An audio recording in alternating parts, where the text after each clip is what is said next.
Alors, nous revoilà pour une nouvelle vidéo sur YouTube, sur notre chaîne ECLS Coaching, la chaîne de l'épanouissement, du coaching, du leadership au féminin et de l'épanouissement sans complexe.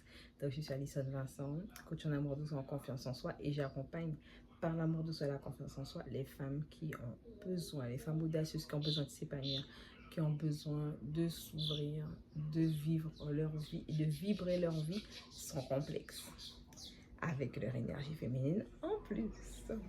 Alors là, je suis venue te partager 4 livres pour moi qui ont quand même leur place dans la partie enrichissement et développement personnel. Parce que pour moi, c'est important en tant que femme de cultiver sa connaissance de soi, mais sa connaissance aussi de ceux qui nous entourent et ce qui nous est utile pour nous permettre d'évoluer.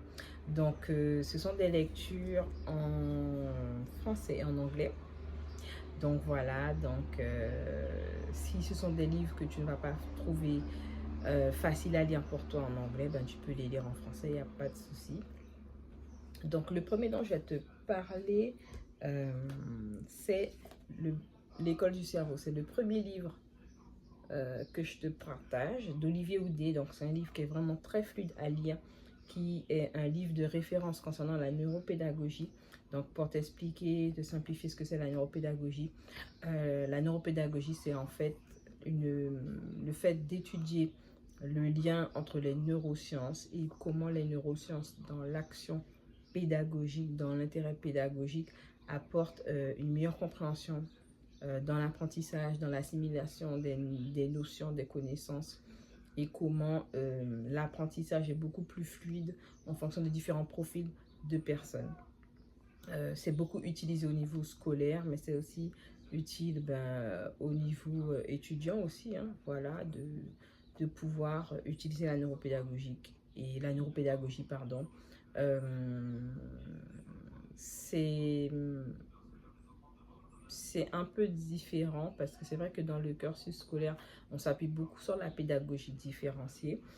On peut dire que la neuropédagogie, c'est un autre type de pédagogie différenciée entre guillemets, parce que comme j'ai dit, on allie neurosciences, on allie les pédagogies actives, on allie aussi le fait de comprendre au niveau psychologique comment fonctionne le cerveau, pour qu'un apprentissage pour un élève, un apprentissage pour un éducateur, un formateur soit beaucoup plus efficient. Voilà. Et dedans, on parle vraiment de tous ceux qui ont créé la fondation des pédagogies et des méthodes actives telles que Freinet, Piaget, Vygotsky, Montessori et bien d'autres. Donc voilà, c'est un super livre que j'ai aimé. Ensuite, il y a l'autre livre qui est en anglais, c'est The Woman Who Changed a Brain, qui vient de Barbara Arrowsmith Young, donc c'est une Canadienne. Et ce livre explique, bien sûr, ça parle de neurosciences, bien sûr, parce que ça me passionne. Ça parle d'une femme qui a connu dans sa vie personnelle des difficultés d'apprentissage et comment elle a réussi à passer outre son handicap cognitif, et comment elle a réussi à transformer sa vie, et comment aussi par sa méthode qu'elle a créée, elle a réussi aussi à transformer la vie d'autres personnes qui avaient ces mêmes problèmes. Et bien sûr, on parle aussi de neurosciences et de mieux comprendre le cerveau pour mieux comprendre les difficultés. Bien sûr, on parle aussi de comment on voit les handicaps qu'on retrouve beaucoup, tels que le trouble déficitaire de l'attention et de l'hyperactivité, tout ce qui sont les troubles dyslexiques et tout, et comment mieux le comprendre au niveau cognitif pour savoir pourquoi pour ces élèves-là, pour ces profils-là, c'est beaucoup plus compliqué de comprendre des notions simples. Voilà, et comment mieux orienter les choses. Ensuite, toujours sur un point neuroéducation, neuropédagogie, il y a aussi ce livre-là de Steve Masson. C'est un Québécois, voilà, parce que je trouve qu'au niveau anglophone, mais aussi Québec, ils sont beaucoup plus avancés sur le côté éducatif. J'aime beaucoup prendre des livres anglophones et aussi au niveau niveau Canada. Voilà, parce que c'est pas la même vision de l'éducation, c'est pas les mêmes méthodes qui sont mises en place et ça répond beaucoup plus à mes valeurs. Donc c'est pour ça que moi j'approfondis beaucoup mes lectures, développement personnel et apprentissage avec des livres comme ça. Mais de toute façon, tu peux en trouver encore plein de ressources. Bien sûr, tu as les livres comme ça, mais après, tu as les livres audio aussi pour toi. Aussi, c'est une bonne méthode aussi pour acquérir de nouvelles connaissances. C'est assez intéressant. Donc, le livre de Steve Mason, ou Steve Masson, parce que c'est un Québécois. Donc, voilà. Le livre s'appelle « Activer ses neurones pour mieux apprendre et enseigner ». Donc, les 7 principes neuroéducatifs pour l'école, le travail et la maison. Donc voilà, c'est un livre de neuroéducation qui a les rigueurs scientifiques, mais aussi mise en application concrète. Et ça convient, comme j'ai dit, que ce soit des adultes, des enseignants, des formateurs. On y trouve des stratégies précises pour pouvoir évoluer dans nos cours et nos programmes. Et surtout, moi, pour ma pratique formatrice et enseignante, c'est très utile de toujours être à jour parce que si on veut accompagner nos élèves et nos apprentis, nos étudiants au mieux, on doit se mettre à jour tout le temps comme nous, on veut qu'ils se mettent à jour. Voilà, ça va dans les deux sens. Ensuite, le livre que je n'ai pas encore fini de lire, mais que je suis en train d'approfondir et de mettre en pratique, c'est ce livre. Alors, c'est le livre de John C. Maxwell, c'est un Américain. Et le livre s'appelle « Les 21 lois irréfutables du leadership ». Alors, je suis une férue de développement personnel.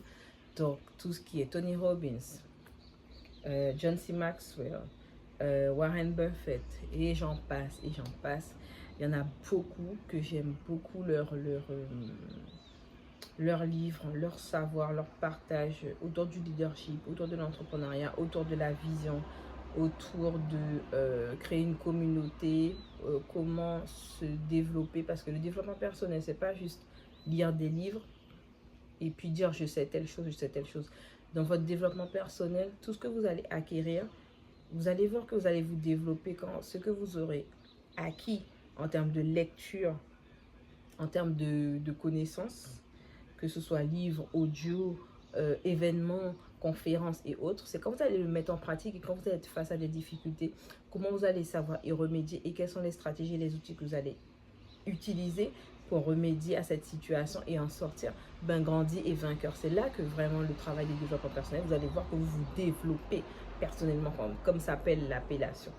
Et ce livre permet de voir pour toute personne, c'est pas forcément un livre qui concerne que les gens qui veulent entreprendre, mais pour les gens qui veulent entreprendre, c'est vraiment intéressant. J'ai une copine aussi qui m'a offert un autre livre qui s'appelle « La magie de voir grand », qui m'a beaucoup aidé aussi, celui-là.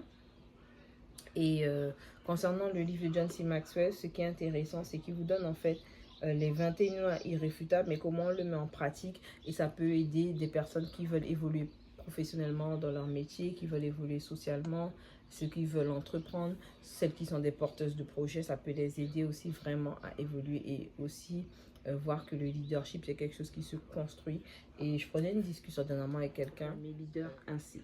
Un leader va se voir beaucoup par le respect, la confiance qu'il inspire, la direction, la vision qu'il a, et aussi le fait qu'il est capable de rassembler et de créer une dynamique qui impulse non seulement au niveau humain, mais aussi sociétal, mais aussi économique et bien d'autres choses. Donc je vous invite vraiment à cultiver votre connaissance par le biais de livres, par le biais d'événements, par le biais du réseautage. Mais une femme qui ne prend pas le temps d'élargir sa connaissance ne peut pas évoluer et reste bloquée. Et actuellement là, on ne peut plus se permettre ça. Voilà, j'espère en tout cas que ma petite rubrique développement personnel vous aura plu. N'oubliez pas de liker, de commenter. Et si vous avez vu aussi ou lu d'autres livres qui vous ont aidé et qui peuvent aider aussi d'autres personnes, n'hésitez pas à les mettre en commentaire. Et on se retrouve bientôt. Bye!